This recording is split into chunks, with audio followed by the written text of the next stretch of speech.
brother. Welcome. Hey, yeah. Welcome to the Vancast, Palmer Anthony. It's an honor. So ranch water. Yes. Yeah, what's your connection to ranch water? This is the first try for me. Yeah. Let me know what you think. That is my favorite one right there. That's really smooth. Yeah. That's good. There's like several brands of ranch water. For me, these are just the easiest to go down. Also 80. Not that I'm care about calories when I'm drinking, but these are 80 calories and they're only 4%. So you kind of have to like have a couple of them to really feel anything. Yeah. But I followed their Instagram page before they had even got out of Texas. So they maybe had like, their local thing, and I just was like DMing them a bunch. It was like, I love your stuff, basically. And luckily they kind of blew up, and they've been in a lot of videos too. I've seen them like Parker McCollum videos, and Ryan Bingham works with them and stuff. And so those are two guys I like a lot. I would like to just rep them because they're always nice to me. Yeah. They followed me and everything, and I'm a big fan of these guys. Yeah, and Texas, which is where you are living now, but not originally from Texas, right? Yeah. From California like me. I'm a mutt, is what I always tell people. I was born in Northern California. You know where like Mendocino County is? Yeah, of course. Yeah. So I was born in a small town called Willits up there in Mendocino County, and was there till like then late teens, moved to the Fort Worth area. Okay. And then came back for college in Southern California, and then finished school down there. I graduated early. I was a young person for my grade, so I graduated when I was 20 from college, and then I moved back to Texas, and I've been in Texas about 6 years. So okay. Yeah. Right on. Yeah. Well, I've been listening to your music for a couple years now. Yeah. It's kind of funny how I originally stumbled upon your music, and I'll tell you a quick backstory about that. Yeah. Which is actually, so I picked up this van in 2020 and drove it back from Colorado to California. Mm-hmm. On the way back, I was passing through a town. I don't want to give away too many details because you'll find out, but I matched with this girl on Bumble, and we went on a few dates, and we were sitting in this van actually just hanging out, and she's like, oh, you ever heard this guy, Palmer Anthony? I know him from back home in California. And I'll bleep her name out, but I'll tell you who it was. Went on a few dates with this girl. Oh, yeah. I know her. And then, it didn't work out between us. And so you ever... Dude, she's one of my oldest friends. Like, Yeah. She grew up in the town next to me. Yeah, That's really? crazy, yeah. Well, so you ever have like a breakup or something, and you have like songs that you used to listen to, you're like, I never want to listen to that again? Yeah. I was like, shoot, I really like this guy Palmer Anthony's music, and now I can't listen to it. But no, your music was so good that I still had to listen to it. That and is so funny. Man. Heartbreak was over, and I'm still on it since then. Yeah, I haven't talked to her in a while. She's a good friend of mine from. We did. I think it sounds funny. I think I dated like 3 of her friends. Oh, really? But I thought you were gonna say her. No. But she's great. Yeah, that's funny. Yeah, no, she's great. She's not gonna listen to this. I tell you that. But no. if she sees your name, I'll post not it. me. Hopefully, I'll get the ball rolling again for you. But yeah, so again, she showed me your stuff back in 2020, and then just continued listening to it throughout the last couple of years, and then I forget how I came across Grady Coleman and Out Yonder, who's about 2 years out in Texas. Yes, yeah. He's actually an Arkansas boy, but he lives in Texas too. So both of us are not from Texas, but no, Grady's been a friend of mine. Here's a funny story, a similar story how Grady and I met. Grady, who owns Out Yonder, it's a new company that's been killing it, and they make a lot of cool gear and everything. Grady and I met, I think, in 2019, I want to say, and I had a girlfriend at the time, and he thought she was attractive, and I was like hitting on her, and so like then I was like playing in the background, and we like met because he was hitting on my girlfriend at the time. Did you know y'all dating? And no, he didn't know that. Okay, but like they were like, we're instant friends. I met him that night though, and I was like, what's up, man? He goes, what's up? He's like, you mind taking our picture? He's like, have me take a picture of him and my girlfriend at the time. I was like, sure, man, whatever. But no, we actually it's a funny way how we met, but Grady and his friendship has only grown. Yeah. I forget. I think I just came across Out Yonder from seeing like Instagram stuff, and I'm a huge hat guy, and they fit well, and he runs a great brand, and so I love their stuff. They got a shirt coming in the mail, actually. Yeah, they got a lot of cool things cooking, man. Yeah, honestly. And I'm excited for them for sure. And Grady, doesn't he do social media stuff for like Can-Am, right? Yeah, he's talented in that space. He does he used to do a lot of video for me too when we first started, and he's always been talented with social media. He had a little niche to fit, like he just got it a little better than most. See, I hate social media. Like I barely understand it. And nah, man, he's killing it with Can-Am, and he's starting to expand. I think Can-Am owns several things. They own like Sea-Doo, and they own like other off-roading and like recreational vehicle stuffs. I think he's gonna do things with Can-Am and beyond here soon. So he's killing it. This isn't a Grady Coleman plug though, because that guy's still he's a goof. Man. He's a goof. Yeah, no, but he's Out Yonder's cool. Check out Out Yonder if you're listening. Yeah. But anyway, back to your music. Again, it's just phenomenal. I'm not a musician myself, so I always get a little intimidated talking to musicians because I don't know anything about making music, but I know what I like when I hear it, and your stuff's amazing. Thank you. How long, you said you moved to Texas to get into like the scene, like, or what's your really background of getting into playing? I really just wanted to be a writer. I wanted to write country music. The major I did in college, it was just something to get a degree, I think, and but it was screenwriting. So we're going to work in film in a sense, and but I'm like super ADD, so I couldn't sit there and write a 30-minute screenplay or even like an episode of a show. Like I was so like I want to tell a story in a lot quicker sense, and I had played guitar a little bit. I never like did it professionally or in front of people really. I think in high school I took like a jazz class. That was the only time I ever performed in high school in front of somebody, which is different because I feel like I wasn't one of those kids that everyone was like, he's going to be the musician. Like all my friends were confused when I put a song out. They're like, whoa, what? You know? But moved to Texas to be a songwriter, met some like talented songwriters out there. And between Nashville and Lubbock and the Fort Worth area, kind of bounced around for about 2 or 3 years until I found Fort Worth more permanently, and as like a base, we'll say, for my band and crew and all that kind of stuff. But these past 2 years have been busy for us. 2.5 years. We kind of really started touring heavily as a group right when COVID kind of let up in like 2021. Yeah. And the first band we got to open up for was a group called Pecos and the Rooftops. You heard of them? Yeah, I have actually. Yeah, and then Colby Cooper, another guy, and in 2021 they kind of took us out on the road a lot, and so that was cool, and got to learn the ropes. We made a lot of mistakes early as far as like spending money in bad places as an early band, traveling things like time, traffic, like all these things that we didn't think about. You had to think as a band. We learned very early that first year. And I think 2022 was the year we kind of like, we'll say, broke out, we'll say, in a sense of, and I'm not saying we've broken out yet, but just in terms of like, all right, we can hang with everybody now. Like we'll show up, we'll put on a good show. And the music's been growing and the following's been growing. But that's kind of been really a recent thing, I think. And our latest single is our biggest release. We're still waiting for that one to kind of pop, Yeah. That song to kind of like blow up, we'll say. But for now, we feel like we've been making some steady growth too, Yeah. So. All right. Yeah. Well, it's cool to see like how you said you're just recently like kind of popping off a little bit, but again, like I saw you years ago, and I'm sure there's people that are there from like day one or whatever, but it's like you really have to have that mindset of not stopping if you don't have that instant like place that you're wanting to be at the end of the road. And for you, like, have you always known it's going to be a grind to get to like where you want to go, and then where you're trying to get to with country music? Yeah. I mean, I think for me, I learned early that if you don't love like that 2 a.m. to 5 a.m. driving shift, if you don't love being a little tired, if that hour on stage isn't worth all those things, and you're gonna like hate it.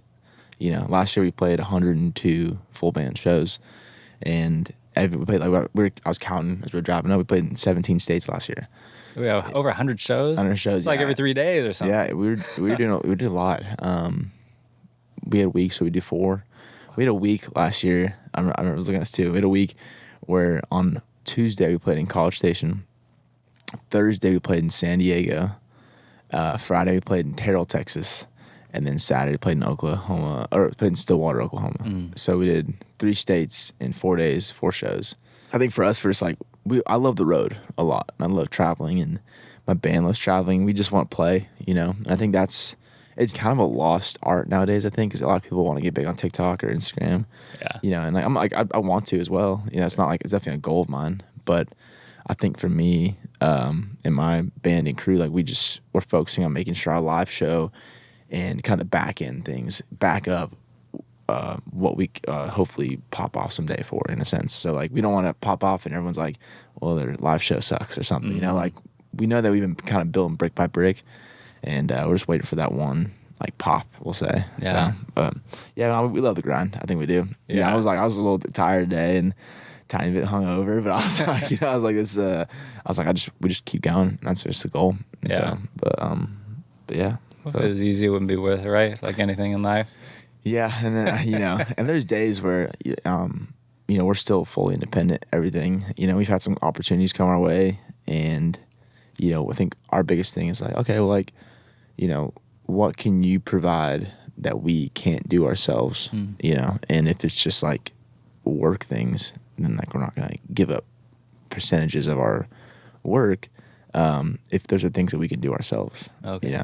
At the same time, there are definitely times now where we're like, okay, we've done a good amount of what we can do, like what are we missing, and then why can't we get those things? Now let's ask for help. Now let's get management or like a publishing deal or something like that. So I've been making a lot of trips to Nashville recently, and meeting with people and building like a team, we'll say, because we put that song out in end of January, and we have like 4 or 5 songs done, but we're just kind of waiting to build the team right now to put out new music. And but I think we're in a cool spot. So Are you talking about Sleep, My Mind, and You? yeah, Phenomenal, man. thank you. That's actually like my favorite release I think we've done. It's so good. Yeah, I don't think it's like my greatest, deepest thing. It's like your songwriting, man. Thank you. Yeah, I wrote with this girl named Casey Tyndall, and she's so talented. I think that I had the idea, Sleep, Mine, and You, but the way it was structured, like making every single line relate to either sleep, my mind, or you. That was her idea. Yeah. And it was so smart, and I was like, God, that's why you're like so talented. It was, and that first line is like a great example. It's like, this bed keeps finding ways to get colder, and it's like sleep. The skies in my head ain't been too clear. Lose your mind. And then and you ain't called me back in days. So there's like sleep, my mind, and you right there. And so that we've been trying to make every single line. If you listen to it, was like every single line is relative to that sleep, my mind, or you. Yeah. So Dude, that's crazy. yeah, her idea too. I can't take credit for that one. Lyrically, I'm a lyric guy. Yeah. And then I wrote with Casey, and I like to write with people who are like melody driven, can write melodies, and I have a lot of songs I've written by myself, so I try to wear all the hats. But I think my best songs come when I collaborate with someone who's does what I don't do as good. If that makes sense. So, but And that came out, was it February, late February? It came out about a month ago now. it came out end of January, so that was like January 27th. And I was in LA and I was going through another breakup. So Dude, thanks for getting me through that. Come on, man. That was so funny. Like I'll call my drummer out, but like he was totally going through like a breakup too, and he was like, "Well, you got to put this song out, dog." Like he was like, but it was no, man. I wrote that when I was going through like a breakup, and I was really sad. And does that help you, or does it make you more sad? Dude, it's so funny. I had a breakup back in like, I guess it was February of last year, and I wrote 3 songs within like 3 days, and they're all out. It's "Happy for You," and a song called "Forever Gone," and then "Sleep, My Mind, and You." I wrote all those in like a 2-day span. Dang. And "Sleep, My Mind, and You," I had help with Casey, and then "Forever Gone" I wrote with a kid named Tyler Halverson, who's a stud out of Texas, but all those ideas and like they all came from that like therapeutic moment I needed, It's like classic Taylor Swift, right? Right, the breakups. And I have like a billion like ideas in my phone, and lines that really come to me when I'm sad. Or it's so easy to write a sad song, and that's not easy. It's just like happy songs I have to write with like other people, or have to be like really happy or a little intoxicated or something. Because like it just doesn't come happy doesn't come naturally. Yeah. I think most songwriters will tell you that. Yeah. So, dude, your songwriting is next level. I tell you, I think one of your favorite lines is ceiling fan sees a man that I ain't proud of. Yeah. Like, how do you think of that? Dude, It's right there. It's amazing. I was proud of that line too. That was like, it was pretty I think good. whenever I hear that, it stops making me think like, whoa. Yeah, no, that was one where I was like, that's pretty good. I was excited about that. Were you looking at a fan when you wrote that? You know what's funny is I wrote it with a guy named, what I do a lot, I've realized, is I'll write a verse chorus with another writer. And I wrote that with my buddy Garrett Biggs, and we had a verse chorus. And the same with Casey, we had that verse chorus. It was mine and you and Tyler. I think we had verse chorus. And I always go like, let's sleep on it. Let's like, I don't mean use it as a pun, but like, let's take this verse chorus and then let's take it back. And I like going in on a different day sometimes and writing that second verse and completing it because I want to like make sure it makes sense. Because in the moment, you know, it can mean one thing. I'll give like a little work tape, a couple listens, and that was one where I took it home. I think I wrote that in Nashville with Garrett, and then between you and me, and I brought it back to Texas. And I remember just sitting there in the living room, just being like, "Ceiling fan sees a man that," and I was like, "Ooh, that's pretty good." You know? Good. So I put that in there. And the same with like the first line of "Sleep by Mine and You," the second verse where it goes, "I've been sinking into your side every Sunday," and that's when I was like, "That's good." Those are my two like, probably favorite lines in a while that I tossed out there, and I was thinking about it too because I'm like, you know, I'm sure you relate. Like it's super easy. The theme lately is we said sad boy season. That's like we're like hashtag sad boy season. I'm in it, man. Yeah, no, I was like, but what we did is we're thinking it was, you know, it's so easy. It's not so easy. It's a lot easier Friday night and Saturday night to get over somebody because you can go out to the bars or see some buddies or whatever. But and then Monday through Friday you're working. But like the day that for me was always the hardest on a breakup was Sunday. Same, man. You know, because just like there's nothing you can do but sit there and think And wait for work. Yeah, Just be sad. Exactly. And so I was like, been sinking into your side every Sunday. Was like a line. I was like, I feel that. Yeah. So, and son of a gun, the girl I just broke up with is from the town where he played last night. Oh, so we would have been there in Morro Bay. I'm Tough, like, man. shoot. Tough. Well, I could see you here in San Jose. Yeah, That's yeah, it. yeah. That's a good move. Honestly, it was packed last night. It was sold out. Yeah? in Morro I Bay. saw that. Yeah, I've never been to the Siren before, but it sounds cool. Yeah, I don't know what kind of crowd it gets tonight. I haven't been here in, 5 years or so. Yeah. But it's a cool spot. Yeah, I'm I excited. think they usually do like, I think during the week it's like a lot of like Mexican music. And Yeah, I was looking online. Yeah, it's a club rodeo Rio. Yeah, something Yeah. like that. It's Yeah. confusing to me. Yeah, I'm actually half Hispanic. Really? My mom is half Puerto Rican, half Mexican. Oh, cool. My mom's Mexican too. Really? Yeah. Yeah, I got a little Latin blood, man. I know. Yeah, we are. What's like you wouldn't know looking at me, you know? Yeah, me either. I guess. Yeah. But yeah, man, it's I'm excited. It's my first. The first time out with Casey Donahue. Yeah, he's great. I grew up a huge fan. Yeah. And last night I met him first time, and I was like, it was cool because we got set up through management. Okay. Like his management and the group we have managing us like work together. Nice. And got us on these shows, and I think it was good because like we don't frequent this area a lot, living in I've been Texas. waiting for you on the West Coast here. Yeah. We're actually, it's funny, we're here a lot this year. I feel like we're here this week, and then we're going on a run with Colton Moore, and we're in like Sacramento, Felton, My hometown. yeah. And then we're playing the Troubadour in Los Angeles. Oh, that's a great spot. Yeah, I've never been, and That's cool. I'm excited. And then we're playing in Phoenix, Arizona. But that run is it's gonna be a fun run. And I'm a big fan of like all the guys we open for. So sometimes I just like watching the show. I'm like, this is sick. Yeah. I'm pumped for tonight. That'd be cool. It will be cool, man. I got a question about, you said independent artists. Because I'm interviewing a band that I actually filmed at the Troubadour like 3 or 4 years ago called Balin. They're a trio from New York. Yeah. And I was talking to them on the phone the other day, and they mentioned something about being independent. I'm like, what does that mean? I'm so unversed in music. No, it's not a bad thing. Basically, just means that you own all your music is kind of what it is. You can have a manager and a booking agent, and you have a publishing deal even as a songwriter. But if you own your masters, which is like, for instance, like if I put a song out, okay, and let's say I wrote it by myself, the song is chopped into 3 or so parts. You have like the masters, you have the songwriting credit, you have the publishing. So the publishing, as a songwriter, I have the songwriting credit of that song. I have the publishing because I published it in a sense. I put it out there, and then I own the masters because I paid for the song in a sense. So I paid for the song to be recorded, and like I own it. So all my music I have out, I own in a sense. Got So it. like, but if a record label comes in, they're like, hey, which we've been talking to a couple of smaller ones right now, just about some small deals in a sense, and that would make me not independent because they would own, they wouldn't own my old stuff, but they would own my new stuff in a sense. So I would still get to keep my what's called your back catalog, and then the next song I put out wouldn't say on the bottom Paul Marie Anthony. It would say whatever record company we're with. So it's like Capitol Records or whatever. Yeah, it's a big one. But You joined Death Row. Or? yeah, I should know about that. But I don't know if I'd fit in the roster. But yeah, it's basically just like it's that's kind of how it works in that sense. And it's I mean, you can't like perform like if you left that label, like you couldn't play. Is this the whole Taylor Swift thing again? So here's the thing about that is that I don't really know the background of her deal, if how young she was when she signed it. I don't know, but I know that,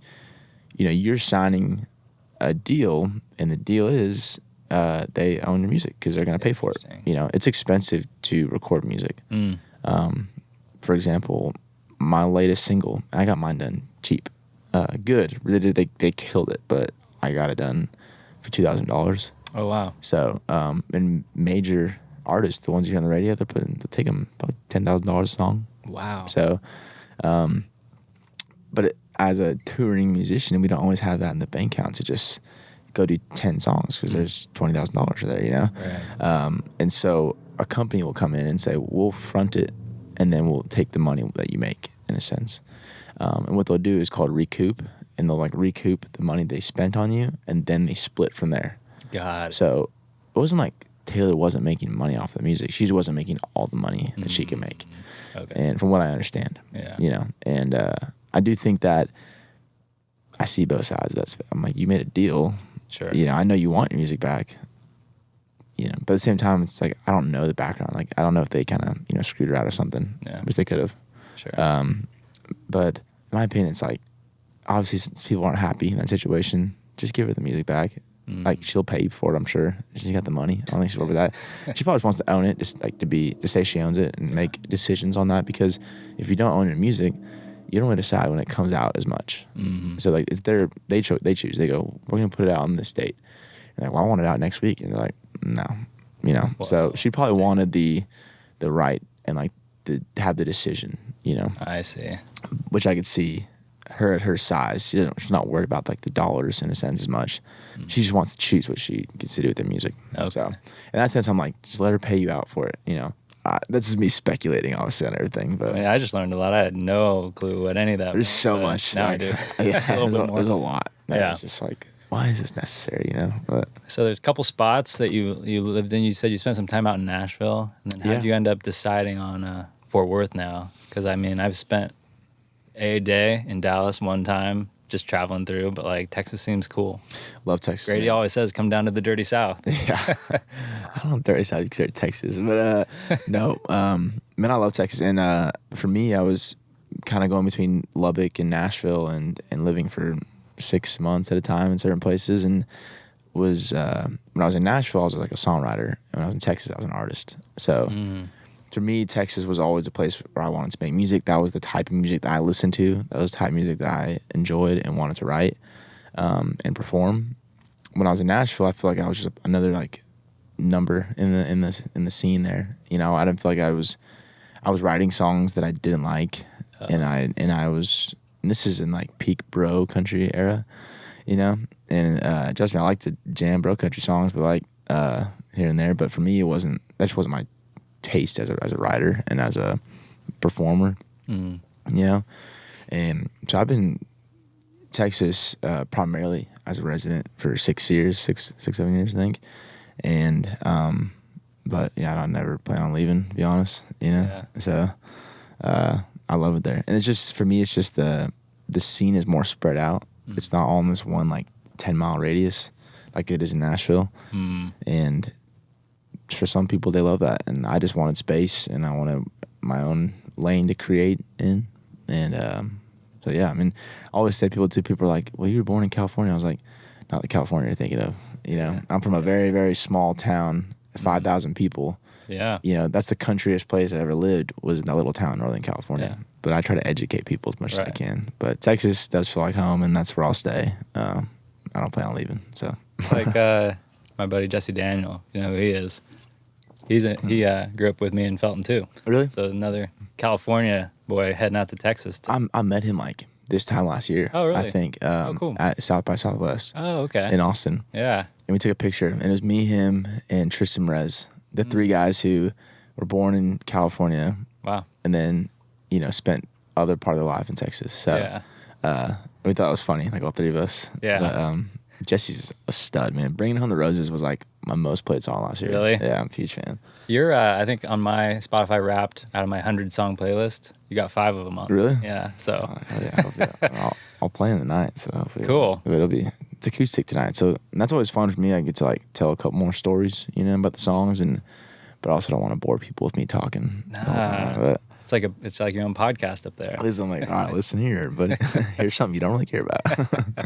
Yeah, I was talking to Jesse because he did the podcast back in September, October or something. Yeah. And we were talking about like country music in California, and I feel like there's a scene for it. But then again, he's like, went out to Texas, and it's just like more of it. Yeah. We were talking about like cowboy hats and stuff, and I was like, I love country music and the scene so much, and I get self-conscious like wearing the boots, wearing the hat. And he's like, Alan Jackson didn't grow up roping cattle or something. Yeah. That's okay. It's just what you like and stuff. I mean, for me, it's like when I go to the rodeo a lot. Like I like watching rodeo. Like I wear my hat, my cowboy hat, and I'm like, I don't care. Like, I mean, I ride a little bit because I have like some friends live in Granbury, Texas, which is like just outside of Fort Worth.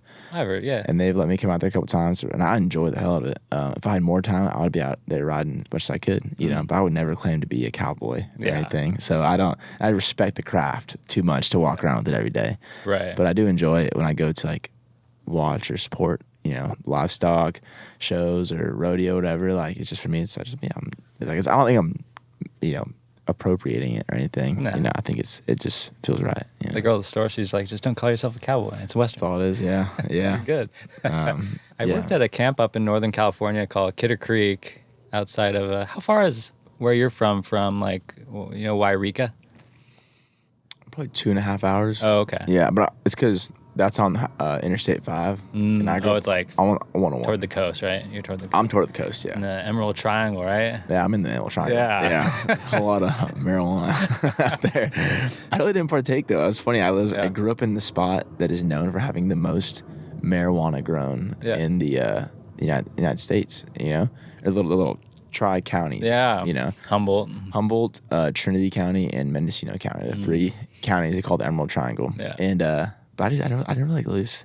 I think I'm a spaz, and I don't do well with marijuana. Like, it never feels good to me. I'm like, but that's just a me thing. So whatever. But so growing up there, were you like listening to country music? Were you playing it back then? Like, what got you into wanting to do what you do now? Was it back at that early stage of living there? Yeah, I mean, it was. I always had the love for it, but I liked all kinds of music, and I liked hip hop a lot growing up. I liked R&B. I was in high school. I was listening to like Miguel, you know, like Miguel, and then like The Weeknd before he was how he is now. But my dad always had like, it sounds like a cliche, but he always had like cassette tapes of like, Dwight Yoakam, George Strait. He like Garth. I've never been like a Garth guy, you know, but I loved George Strait. I loved Dwight Yoakam and that kind of rockabilly thing. Merle Haggard and just kind of the classics, we'll say.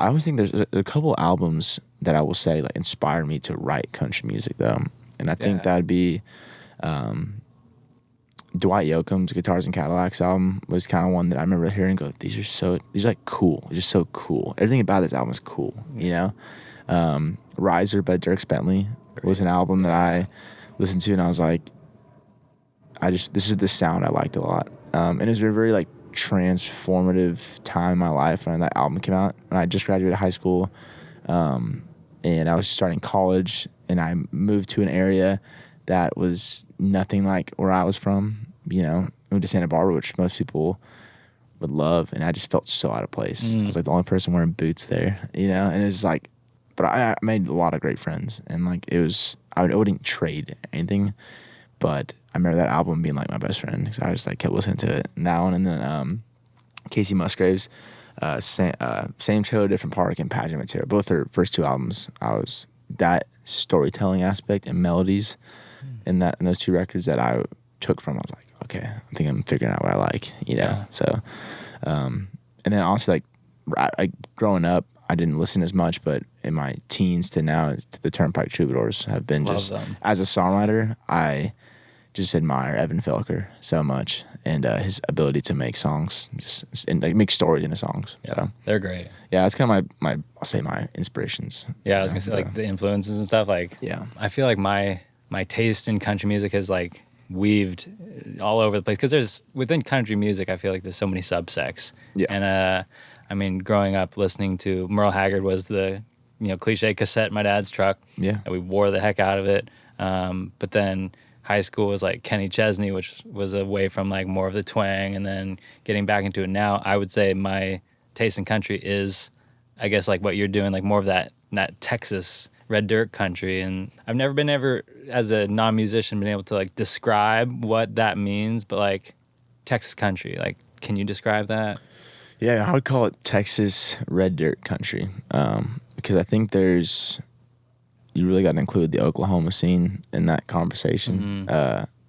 There's some studs coming out of Oklahoma nowadays that are, I mean, they're a part of the scene, and some of the craziest, most fun concerts we've ever had and shows have been like in Tulsa or Stillwater, Oklahoma, and then Fayetteville, Arkansas. Like, it's a cool 4 or 5 state area that I think really calls themselves like Texas red dirt country. And I don't. It's nowadays it's blending a little bit. There's some Texas acts that are maybe they're from Texas, but they're kind of making Nashville sounding stuff, and that's not a bad thing by any means. It's just I think the line is getting blurred a little bit as far as like what is Texas red dirt country. Yeah. I honestly would describe it as independent country, Okay. with an emphasis on songwriting, and I think that nowadays, the Texas radio and red dirt radio is still important to us. Like, we still want to be played on radio. I think for us, it's a little easier to be outside of the normal radio box and still get played on radio. I've had songs that sound nothing like what you hear on like mainstream radio, but get played on radio because the red dirt and Texas stations are open to it. So we're all still kind of gunning for the same thing, Nashville artists and the Texas red dirt scene. But I think there's less barriers on our music. Okay. But at the same time, it's like, if you want to talk about which side has a higher ceiling, there's no, like, the CMA Awards isn't, like, it's bigger than anything, So Right. mainstream, you want to get to a mainstream level, obviously, but you want to do it your way. You don't want to sacrifice your sound. Yeah, I mean, guys like Cody Johnson and Parker McCollum, I think, are doing it incredibly. Or I still hear like Parker's music, and I'm like, still writing great songs. Like, he refuses to put out a bad song, and he's getting played on like the mainstream radio, not just Texas radio. So, guys like that, as a young artist on the Texas red dirt scene, for us, we look at him as a good example of doing both. Yeah. And for me, like, I just want to tour my butt off right now, and we'll keep putting out music kind of stuff. But my goal isn't like to be at the CMA Awards right now, or I think someday it'd be cool to play in the Grand Ole Opry. Yeah. Someday I really want to do that. But for me and my band and crew, I think our goals are very, let's make a living doing this. Let's see how big we can make it, and then maybe in a year or 2 or 3 or 4 years, we'll talk about switching our goals to mainstream in a sense. But for us, like, maybe it's pride, or maybe it's just passion for lyricism and telling stories and making authentic fans. I think that's something that we really care about right now. So Where does like Zach Bryan fit into the mix with all this? I would just say, like, you could call him red dirt. Because he's, I feel like, Independent. huge. Yeah. But you don't hear that much of his stuff on radio. Maybe like One song, Somewhere in the yes, Orange yeah. or something like that. Yeah, he's independent. Or sorry, he's not independent anymore. Yeah. But he acts like an independent artist, which everyone kind of respects, obviously, to an extreme degree. If I had to classify him as either like Nashville or red dirt, I would say he's red dirt. Yeah. I don't think he's nowhere near the Nashville sound, we'll say. He is playing the Nashville game in a sense, but I don't think for him, he's a much broader idea for his career. You know, he doesn't want to just go up the chain of the country music stuff. He wants to be like a big time act, you know, not just play on like CMA Fest or whatever. So I would classify him as red dirt, you know, but he's a stud. He's obviously killing it. I saw he deleted his Twitter like yesterday. Oh, really? Everyone was giving him crap for like having a weird ticket situation. The lottery or whatever. He's like, I'm out. Oh, I thought it was going to be one of those things like, oh, what's going to happen? Is he released some? Or no, he like just dipped out. He's like, he literally put his tweet out. He goes, y'all are taking this out on me and it's not fair. Like, kind of like, yeah. He's like, I'm out. You tried to do a good thing. He did. Also, I got to ask about your songwriting opinion of someone who I think is doing really interesting things. It's Hardy. Yeah, big Hardy fan. with Radio Song. Yeah, oh yeah. Some of the best ones off his new album, in my opinion. It's fun. He's a fun guy. But again, he's someone who's, I think, making it really big, but also saying like the truth about like, I want to make my music and F you to who says I can't. Like, how does that work? Man, I mean, he's in a unique situation with a unique record label. That's kind of how I would describe it. Yeah. There's not 10 Hardys out there. And there can't be, I don't think. I love his stuff, man. I think he's an insanely talented songwriter. I'm a huge fan, seriously. Yeah. I think he just literally has a unique set of circumstances. He has a label that is very open to a lot of things.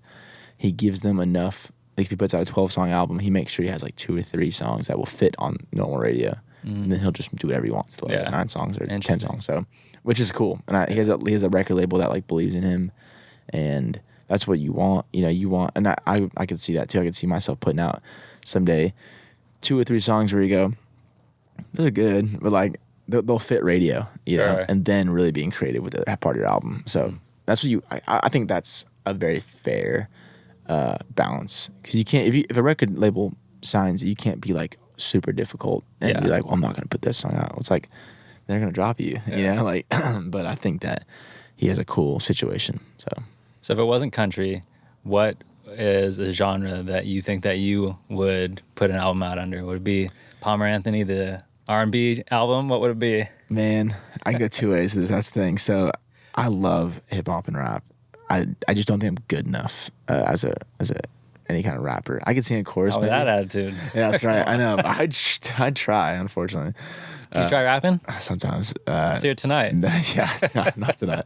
I'm still trying to earn my keep with these guys. But I also would do like an indie thing and do like even a little pop punk. I love pop punk music, so nice. I could see kind of an indie pop punk thing, like the band Camp. Yeah, my bass player Brady, he just put me onto them, and my TM, his name's Addison, and they both have like unique tastes in music, and they like kind of indie bands. And they've been showing me stuff, and so I love indie music. I like Lumineers kind of thing, you know. I don't know. I really like. For me, I'm still trying. I don't really. When I write a song, I'm not like, this has to fit a country thing, you know. Because I've put out like kind of pop punk stuff. I've put out rockier stuff too. I've never dared to do any rap or hip hop. Yeah. I don't think that's on the horizon anytime soon, but maybe. We'll see. You never know. With me, you never know. Yeah.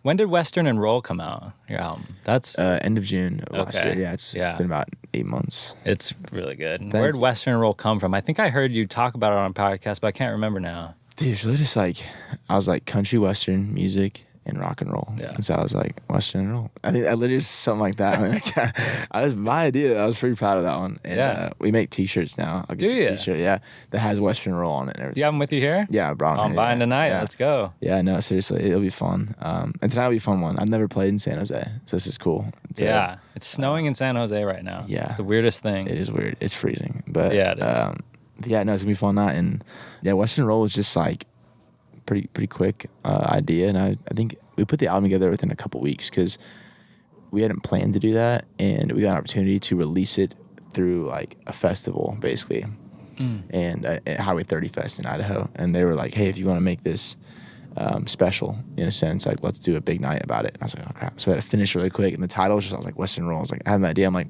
yeah, that's it. So I was like, it was pretty quick. I think we put it together in about 3 weeks and the whole thing, and we were recording songs last minute too, and there's definitely some mistakes. I would look back, I'm like, I would have changed a couple things on there, but end of the day I was like, that's what makes it special, I think. So I do really proud of that project, and I hope people keep listening to it.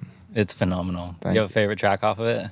think it's favorite one you like to perform or anything? not perform is still drink to that, I would say. Yeah. Because that's the only one that like people like know, like well. Everywhere we go. But my favorite song, I think I'm most proud of, a song that I don't think got the love it deserves, we'll say. And that's just me being prideful, I guess, but is Love Me Forever.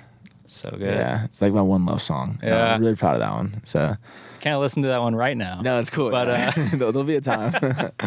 give it a month. I'll be on it again. Yeah, no. I would say I know the words to all of your songs. Really? I'm proud to say. Dude, you're killing it. I love your stuff, for real. Thanks, Yeah, man. I was stoked. Whenever you post something, I'm like, with dates, I always go, West Coast, West Coast. Yeah. CA. No. Dude, well, next time we'll link up even earlier and Yeah. hang out. And Well, everything. hey, I'll see you in a couple of weeks, right? In Felton. Yeah, back in Felton. Yeah. Yeah, with Cold Moore. That's amazing. Be a fun night for sure. Yeah. Yeah. It's a cool spot. Great Mexican food right across the street. Really? Yeah. I love Mexican food. I don't know if it's as good as maybe in Texas or something, but Texas has its. They're good like breakfast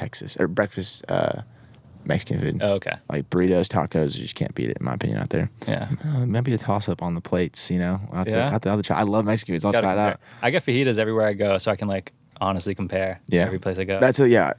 We're big. I think for me, I just get steak fajitas and just see how they present it. Yeah. How everything tastes. Like how is the guac good? Is like I can't eat dairy. So like I base it off the guac, tortillas, and the steak, and like the grilled onions. Yeah. So it's a good spot. I'm telling you. what's it called? Taqueria Vallarta.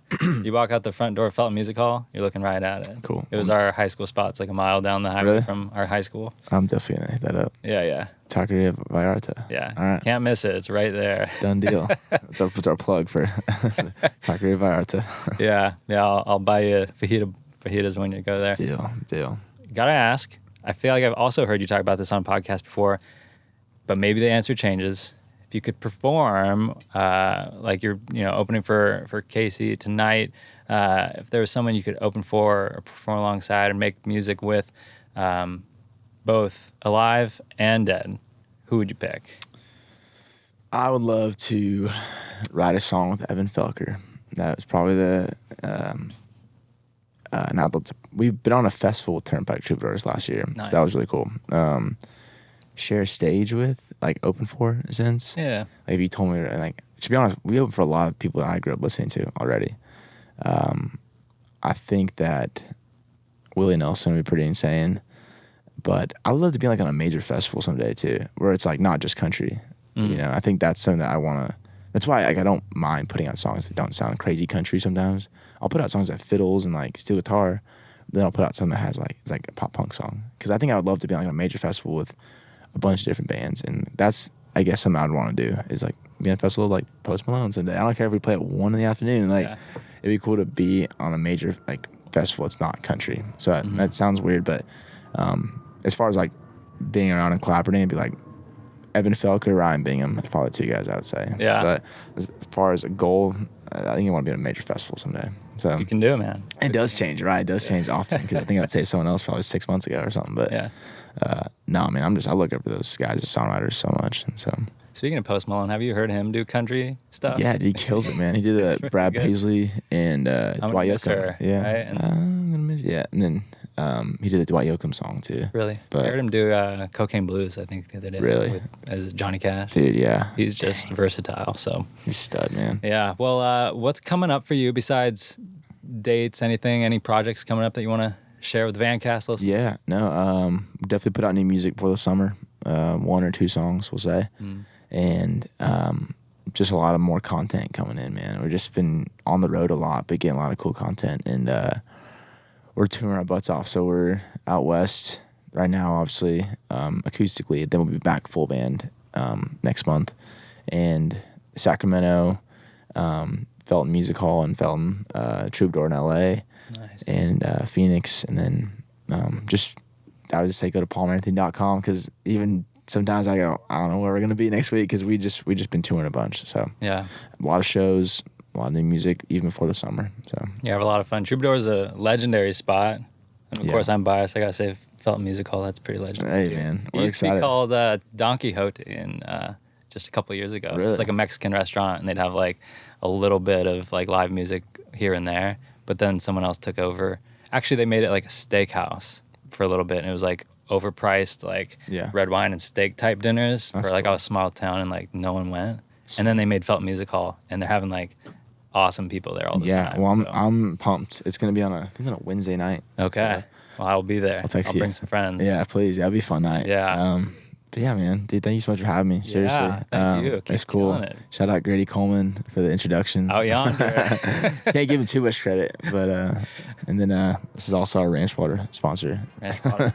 Not a sponsor. Sponsor us. Sponsor us. All right, Palmer Anthony, everybody. Thanks again for coming on, and we'll see you on the road. Yeah, thank you, man. I appreciate you.